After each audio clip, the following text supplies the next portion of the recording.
Coming up next on Arizona Horizons, Journalists Roundtable. Two bills targeting Medicaid expansion advance in the House. We'll check recent fundraising and poll numbers in the governor's race, and questions arise concerning a state lawmaker's travel expenses. The Journalists Roundtable is next on Arizona Horizon. Arizona Horizon is made possible by contributions from the Friends of Eight, members of your Arizona PBS station. Thank you. Good evening and welcome to Arizona Horizon's Journalists Roundtable. I'm Ted Simons. Joining us tonight, Mary Jo Pitzel of the Arizona Republic, Jeremy Duda of the Arizona Capital Times, and Bob Christie of the Associated Press. Arizona's new Medicaid expansion/restoration law is already being targeted by a couple of state lawmakers. Mary Jo, what's this all about? Well, this is yet another assault on this law that was passed last summer. This one, it comes from two lawmakers. One from House Speaker Andy Tobin, who wants to make a couple of changes to the state's Medicaid program.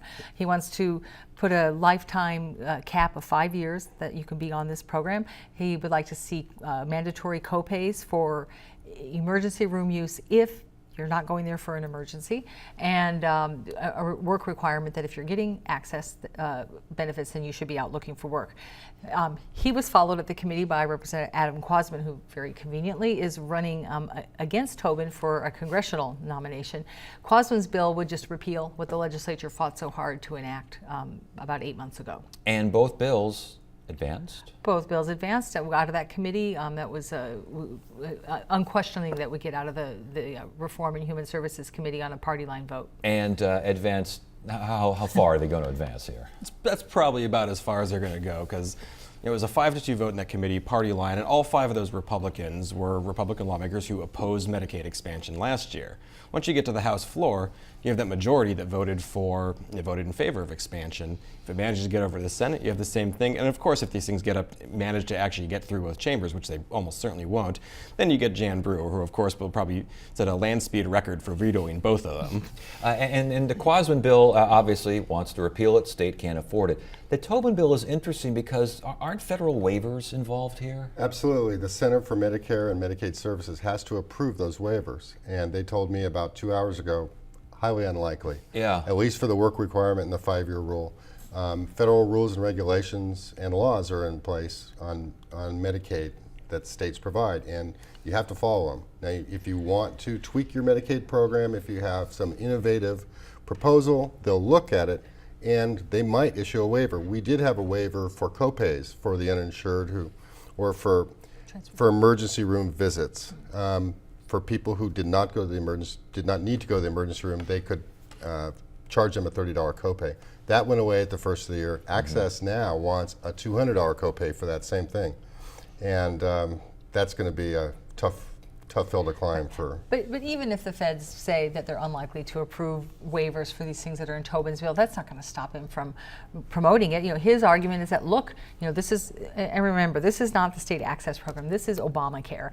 And Tobin's argument is that Obamacare has already shown lots of willingness to make changes and alterations, so why not for these? So what are we seeing as far as these two folks who are running for the same office, trying their best now to become opponents of Obamacare, if you will?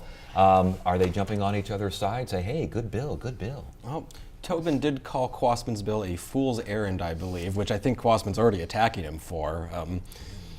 I think Quazman said he would actually support Tobin's bill. Tobin said he would bring the Quazman bill, the repeal, to the floor. I mean, he knows it's not going to pass. They both know it's not going to pass. This is all about the campaign, really. They both know exactly what this is about. It's about the campaign. Will it play in the campaign? Republican primary here. I don't think it's necessary. It'll play, but they have already been on the record opposing Medicaid. I mean, Speaker Tobin was almost overthrown last year when he refused to bring Medicaid expansion to the floor. He finally submitted and did it, but he fought as hard as anybody could fight and as publicly as anybody could fight. So I really don't quite get why they're going through this motion now, other than to get it back on the record. Well, here's a thought. I think because Tobin, for the longest time last year, kept saying that he was working on an alternative to the governor's expansion plan, suggesting that he wasn't averse to expansion, he just didn't want to do it the Jan Brewer way. And that dragged on and on and on until finally, under the threat of being deposed, he brought her bill to the floor, voted against it, and the thing passed anyway. And even if you're both, fully on the record as no Obamacare, in the same way that House Republicans in Washington have had like 40 or 50 votes to repeal Obamacare, knowing that it's not going to get through the Senate, knowing that it's not going to get signed by President Obama, they still do it because, I mean, A, it's part of principle, and B, it just looks great on a campaign mail. Yeah. I voted 40 times to oppose Yeah. Obamacare. I voted to overturn Medicaid expansion. It's a great campaign But it piece. will be interesting if this, I guess, goes on more, this would play more in a general election. If you look at, I think there's 131,000, there's 30,000 more Arizona adults who have been able to sign up for access since the expansion. So if you reverse it, you kick those people off. And what, you know, that's also a great talking point in a campaign. What do you say to Right. folks like that? Yeah, I we guess get- you say go get a job. It's interesting to see how that particular issue, how defining that issue will be in all campaigns here coming up later in the year. All right, what is going on with Don Shooter and his travel habits? Well, Don Shooter is a traveling man, which we already know. He's a senator from Yuma, so he spends a lot of time on the road, but maybe not quite as much as his campaign finance reports would indicate. In his report this came out last week, it showed, I think, about $17,000, $18,000 on travel reimbursement to himself, which, I mean, that's a lot, but what stands out is that at least during the session when a lot of this travel took place, according to his reports, he's already been reimbursed for that by the state because lawmakers get per diem for mileage and stuff like that. And the out-of-county lawmakers, they get more of that. So Right. he'd already gotten reimbursed about $8,000 from the state for that.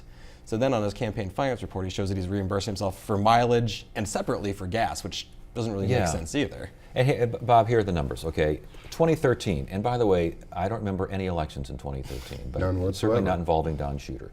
$38,000 he spent on his campaign last year, $15,000 for legal fees, $18,000, as you mentioned, for campaign travel expenses, on top of the $8,000 he gets from the state for being a lawmaker, per diem, etc. What's going on here? Well, it doesn't look good for Don Shooter in the court of public opinion. I mean, that's a lot of money to spend on things that it's hard to defend spending them on. I talked to him today. He said, well, I'm going to file an amended report. There were some mistakes made in the report. We'll see what that says when it comes out. But still, those are big expenses that doesn't appear to benefit anybody but the senator. How far does this story go? I mean, how far, are there investigations going to happen? Any ethics and what? At the Arizona legislature? I know this is foolish. Yes. No, none that I'm aware of. But it will go on. And he is being contested in his primary, and his opponent, Toby Farmer, put out a statement right away, you know, saying this is very disturbing to see this level of expenses, and he needs to be held to account for it. So, if nothing is done at the legislature, and that's probably unlikely that it will, there, at least at first blush, there doesn't seem to be any law that breaks. It's going to become a campaign issue, and you know, there's questions that he will have to answer. Perhaps the sooner he does it, maybe some of it will quiet down. But like paying for his legal expenses, that, I don't know how you argue that that's a campaign expense. I mean, this was resulting from when he went down to visit his grandson's school and sort of barged into the classroom and got into an altercation that wound up having school personnel call police. Yeah, and the whole thing, if he travels this much and spends this much in 2013, are we ever going to see him in 2014? He's going to be on the road all year. Well, no, he's going to need to start raising more money too, because you know, that campaign cash is only going to go so far, especially when you have an opponent, and especially when you keep giving your opponent the kind of ammunition that, you know, Senator Shooter has. You know, with the travel stuff, the incident that Mary Jo mentioned with the school, which he did use $10,000 of campaign cash to pay for his legal fees. You have comments to the press about, well, if you want us to pay for our own tickets and not take them from lobbyists, you should pay us more. And, you know, there's just a lot of stuff, and it's just kind of starting to pile up more and more. All right, well, we'll see where that one goes, where the road takes us, if you will. Governor's race, we're seeing now fundraising. We're seeing some folks kind of leading the pack in fundraising, some kind of hanging in there. Doug Ducey looks like he's number one. Obviously, Fred Duvall for the Democrats is leading that. What do we make of all this? Well, it's pretty early still. I mean, Doug Ducey has a lot of money of his own. He's out raising money from his supporters. Christine Jones has self-funded a lot and bringing in a lot of money. It's pretty early yet before the money really makes a huge difference, but it kind of will spread out the race a little bit. That said, there are a lot of Republicans in this primary, and it is going to be a real knockdown, drag-out fight by the time we get to the primary. And again, it said to Christine Jones, I think $500,000 of her own money spent. There's been some concern that maybe she's a little consultant heavy, but she doesn't have the operations on the ground that some of these other folks do. Yeah, true. And they spent, God, at least $250,000 on consulting. They spent $540,000 of the $590,000 she had overall, which includes that $500,000 of her own. And when people saw that, the first reaction that a lot of people had is, wow, she's getting fleeced here, because no one's. I don't know if I've ever seen someone spend that much in consultants that early. In every campaign cycle, the last couple of years, you see an independently wealthy candidate start spending a lot of their own money and ended up spending a boatload on consultants. In 2010, it was Buzz Mills, who spent, I think, $3.2 million out of his own pocket. 2 years ago, it was in the U.S. Senate race, it was Will Cardin, who spent about $6 million out of his own pocket. And no one's quite sure what Christine Jones is willing to spend, but based on what we've seen so far, I'd be willing to wager a lot. Okay, so we've got, again, Fred Duvall had about 800,000 raised on the Democratic side, Ducey about 1 million raised on the Republican side. I think Scott Smith, 300,000 so far, but he just announced a few weeks ago, so that's relatively hefty for that shorter period of time. And then we got this Rocky Mountain poll, which basically tells us nothing. It's too early to tell what's going to happen in the governor's race in the Republican primary. There's just too many people. The only people paying attention to it right now are political people and us. But what do you make of I mean, these numbers, did they tell us anything at all? Well, it tells us the public's not glued into this, and the candidates aren't doing things to engage the public. I mean, for all the money that the Jones campaign has spent, have you heard radio ads? Have you seen TV ads? Have you seen signs? It's a little early to be putting up signs. So I think that tells us that must be a lot of internal organizing going on, maybe some grassroots organizing, but nothing that's getting on the public radar. And we should mention that it's interesting with the Democratic side. For the Democratic primary, Democratic voters only, Fred Duvall is tied with Ron Kavanaugh as his opponent. And yet, when you put Duvall up against some of the top Republican names, he beats, I believe, Ducey, and he beats Smith and is second close to Bennett. So people really are just waiting to be wowed, aren't they? I guess so. I mean, that's basically, when you go these head-to-head general election matchups, it's basically a party ID poll for the most part. I mean, no one's heard of these folks. Yeah. No one's heard of Duvall, which would be, as evidence the fact that he's more or less tied with this Ronald Kavanaugh, who's not only has no one ever heard of, but he actually ran as a libertarian for governor 4 years ago, I think. So once these, in a few months, you'll probably start seeing these people really start to spend some money right now. Like you mentioned, it's organizing, it's stockpiling campaign cash, it's qualifying for clean elections, and all the actions really going on behind the scenes. The interesting thing about the governor's race is who's going to break out, because every one of these candidates, including Andrew Thomas, Al Melvin, are going to get a percentage of the vote, 5%, 10%, and so we may see a winner who gets 30% or 35%. Breakout or maybe dropout. I mean, nobody's submitted petitions yet, so we don't know if they'll even all qualify to get on the ballot. And then there does seem to be sort of a winnowing of the field before it gets to voters. Yeah. Speaking of dropping out, Dalia Landrum Taylor is out of the Secretary of State race. Is that a surprise? Not at the end of the day. No, she had signaled her intentions to run, since last year, and formally got in before Christmas. Soon after that, former AG Terry Goddard announced that he was looking at and intended to run for Secretary of State. That touched off a series of meetings between these two with sort of a racial component there, because Landrum Taylor is African American and she's the only African American lawmaker. She's leaving the legislature due to term limits. But you take a state senator versus a man who has won statewide office twice as Attorney General, lost a couple of governor bids, but nonetheless has strong name ID. And I'm not privy to the behind-the-scenes conversations, but it was pretty heavily weighted towards Goddard's favor. And it sounds like she said obviously that Goddard's entry played no part in expecting that, but she's holding out for now, endorsing Goddard. Of course, he hasn't, I guess, officially gotten into the race yet. Yeah, he still has an exploratory. He told me a couple of days ago, probably change that around the end of the month. I'm sure she'll endorse him eventually, but it's not like it's really going to matter. I mean, if she'd stayed in this head-to-head race, you have a politician with more name ID than almost anyone else in Arizona, this side of like John McCain and Jan Brewer and Joe Arpaio, versus a state senator that almost no one has ever heard of, who would have had a lot of trouble competing in the general election in this down ballot race where most people just vote for party ID. But Goddard, I think a lot of Democrats view Goddard as a guy who might be able to change that dynamic a little bit, just because people have heard of him. He's pretty well known, and he might actually be able to compete in this general election. And Landrum Taylor said that, part of the reason a major reason she's leaving is because her passion is child welfare issues. Geez, what's like the biggest issue happening at the legislature right now? No kidding. It's remaking child protective services, and I think she is part of that process, and I think wants to remain a part of it after her legislative term ends. She's part of the CARE team, isn't she? She is. Yeah. Vernon Parker, not going to run for Congress, going to run for Corporation Commission. Is that a surprise? That tells you nothing about the Corporation Commission race and everything about the 9th Congressional District race, which Sinema won handily last time. And this tells you that Vernon doesn't think he can beat her this time. So I think Sinema, this tells you a signal that Sinema's probably safe in that Tempe-based Democratic-leaning district, and we'll see if there's another Republican who wants to jump in. Is there another Republican that wants to jump in?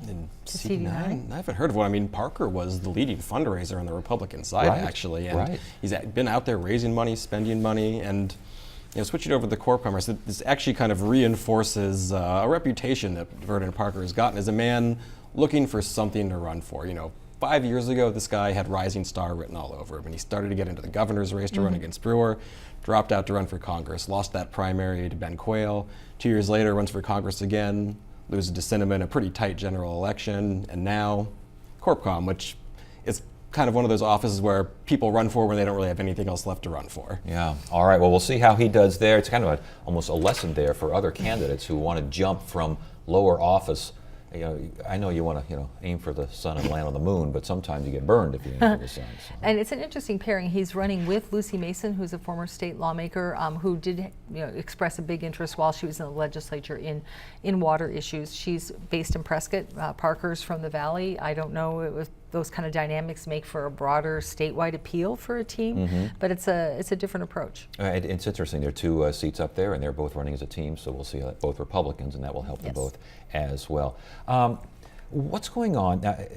We talked about the folks in the legislature that were pro-Medicaid expansion and restoration. The thought was they're going to see some real trouble come election time, may not be able to raise enough money, may find some real tough candidates. Sounds like they're doing just fine raising money.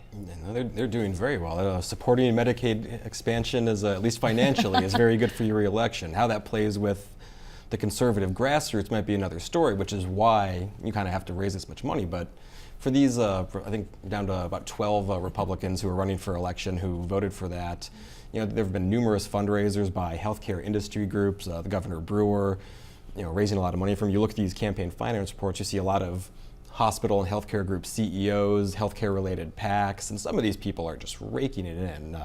Heather Carter, who's one of the leaders of this, has already raised more than $100,000. Kate Brophy-McGee, who has always been a big fundraiser to begin with, about $113,000. $78,000 for John McComish, who's not running for re-election. Another $75,000 for Bob Robson, who is in the same district. It's a lot of these people have contested primaries, but so far we haven't seen those opponents really raising much. Yeah, the money and this early money sort of serves as a firewall, as an attempt to try to repel candidates. And not all of the lawmakers, the Republicans who voted for Medicaid expansion, not all of them face challengers or tough challengers. That probably comes down to a handful that are really going to have some horse races on their hands. Is this a message from big business, from the healthcare industry? We're here, we're behind you, and by the way, we're not behind you. I think that's clear. The governor is out raising money for her PAC. She pulled in more than $600,000 for a separate PAC she created specifically to help candidates in Arizona. And guess who's going to get the money if necessary? Yeah. It's going to be those who support her on Medicaid. Yeah, and what's also helping this is the higher campaign contribution limits that have been approved by the court now after that was contested. So that has, just thumbing through some of those reports, some of the candidates even last fall were, collecting a little bit above the previous limit. We haven't seen anybody pulling in a $4,000 check yet, but that's permissible. But remember last year when all these Republicans started lining up behind Brewer, everyone knew, the threats came immediately. We're going to run someone against you in the primary. You're not conservative enough.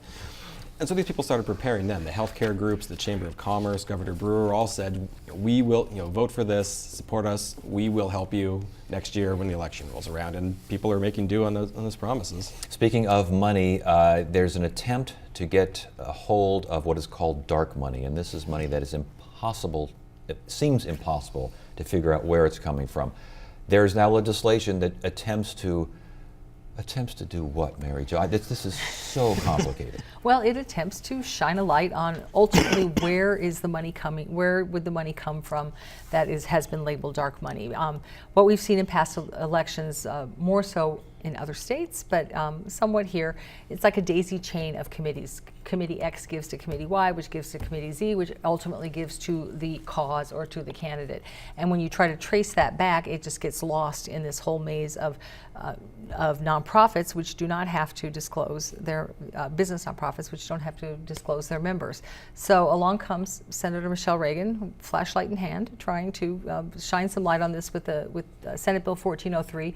We should mention that she is looking to run for she is running for Secretary of State, which is the top elections official. How far does that flashlight shine? I mean, what are we really seeing out of this? Well, it's hard to say. I mean, there's already a lot of questions about how well this can really be enforced. What Senator Reagan is trying to do is to get to what she calls identifiable contributors. Because like you mentioned, they have this daisy chain where these anonymous sounding LLCs pop up, names like People for Arizona, Arizona for a Better Future, We Love Arizona Committee, whatever. And you start pumping hundreds of thousands, maybe millions of dollars from one group into the next, and then you report it, and nobody knows where that started. So Senator Reagan wants these people to have to report where the money is originally coming from. Secretary of State will have some expanded powers to start looking into them, but it's hard to say whether or not that's really going to be enough. You think does it sound like it's going to be enough? Well, the Citizens United case just opened the floodgates, and I don't know how you do it. I just, you can start, but it's got to be, I don't think anybody's come up with a solution yet that'll really shine a light on where the money's really coming from. I mean, this bill, I believe, is going to get its first airing Tuesday in the Elections Committee that Senator Reagan chairs. Lots of things could be done to it along the way. Perhaps where people see some shortcomings, maybe that could be tightened up, or maybe the bill will just, die a death of 1,000 cuts. And it's got some bipartisan support. I mean, it has Yeah. Democrats and Republicans who have signed on as co-sponsors. So, we'll see after it comes out of committee, which generally it's Reagan's committee, so it'll come out of that committee. Yeah. We'll see what happens on the floor. If it gets broad support on the floor, maybe it's got But legs. it does put the burden on the recipient, the ultimate recipient of the money, to say where they got the money from. And Senator Reagan's already planning some amendments to take out some of the provisions that were intended to force these kind of shadowy committees to register with the Secretary of State's office, which would subject them to all this campaign finance reporting. Some of that's already coming out over concerns over constitutionality, enforcement. Well, I was going to ask, you say bipartisan support is there. What kind of opposition is there so far? Well, there's a lot of people who feel like this is a First Amendment issue, this is a free speech issue, and that if you force these groups that are spending hundreds of thousands or millions of dollars especially against people who are already elected and in office, that if you force them to disclose who they are, then they're subject to retaliation, that that'll have a chilling effect on speech. So I've already talked to some Republican lawmakers who say we're really concerned about that. Others might oppose it just out of the enforceability issues, but I think the free speech issue is where the most opposition is probably going to come from. Is the Republican base, is there enough concern in the Republican base where this might not be such a benefit for a primary candidate for statewide office?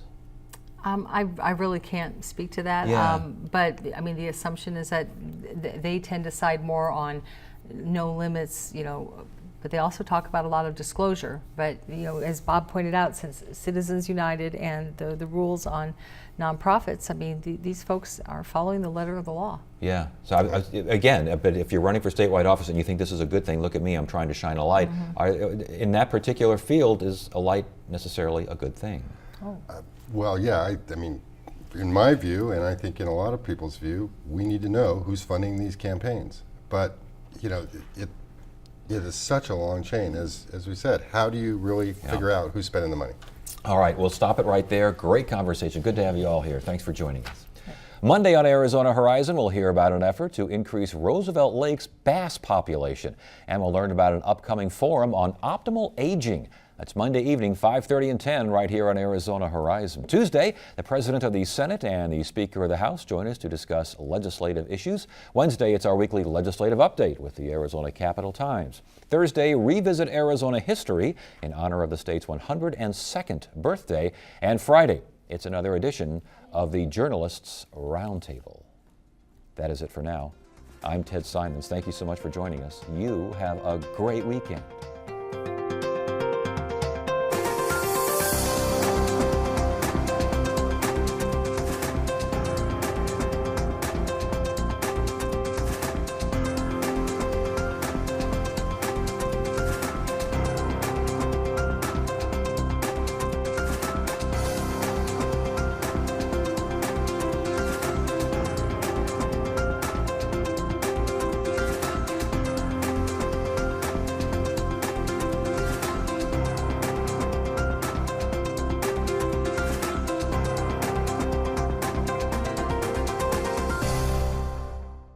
Arizona Horizon is made possible by contributions from the Friends of 8, members of your Arizona PBS station. Thank you.